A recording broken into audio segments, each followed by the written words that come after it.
ဒီမှာတားစီကဖုံးလာနေတယ်ပြောလိုက် တာနေကောင်းရင်လားအလုပ်ကအဆင်ပြေရဲ့လား အဆင်ပြေပါတယ်အမေရဲ့ဒါပေမဲ့အလောက်ကကူလောတော့နည်းနည်းရှုပ်နေ တာဒီတစ်ကောပြန်လာအောင်မလား ဒါဒီနှစ်တော့ပြန်မလာနိုင်တော့ဘူးအမေရဲ့ ဒီပါတာရဲ့ ဟုတ်အဲ့ဒါဆိုလို့ရှိရင်အမေတို့လည်းကျမ်းမာရေးယူကြအောင်နော်အဖေကိုလည်းကျမ်းမာရေးယူကြအောင်အဲ့တတာဟုတ်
ဟာ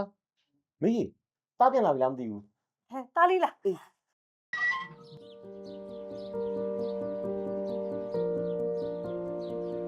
အဲ့လိုမေးရလွမ်းနေတာ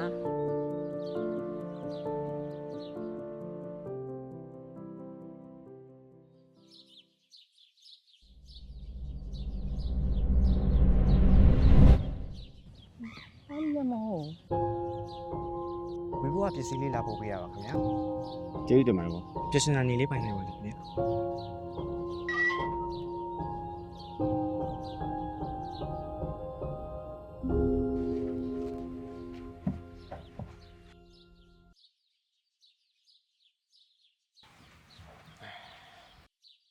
ဘာတွေပါမလဲတော့မသိဘူး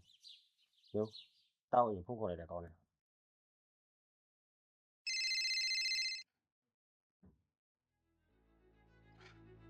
တားရီ ပြားပဲ ဖေတို့မေတို့အတွက်လက်ဆောင်လေးတွေဝတ်ထည့်ပေးလိုက်တာလား ဟုတ်တယ်အဖေရဲ့ဒါဒီနေ့ပြန်မလာနိုင်ဘူးလေအဲဒါကြောင့်မလို့အဖေနဲ့အမေတို့ရဲ့လိုအပ်နေတဲ့ကွက်လက်လေးကိုဒါဝီပိုးနဲ့ဖြည့်ဆည်းပေးလိုက်တာ လက်ဆောင်တွေကလည်းအများကြီးရဲ့တာရဲ့လေးပဲ တားကျမ်းမာရေးနဲ့ဂရုစိုက်အောင်နော်ဖေတို့မေတို့အတွက်ဘာမှမလိုပါဘူးတားရဲ့